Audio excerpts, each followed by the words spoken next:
This is UNAIDS.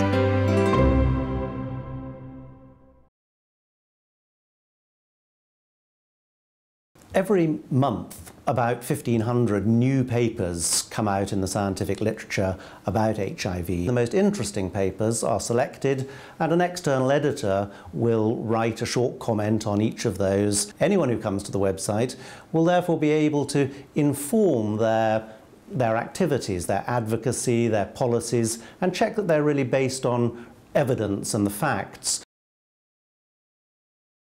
A study that stood out that I'd like to think about was a fascinating study of risk behaviours amongst displaced persons living and settling into long-term refugee camps in Kenya, Tanzania and Uganda. The authors of this study conducted really the first major study in refugee camps for displaced people. 11,000 interviews were conducted in order to find out what sort of risky behaviours people were engaging in, what their attitudes towards HIV were.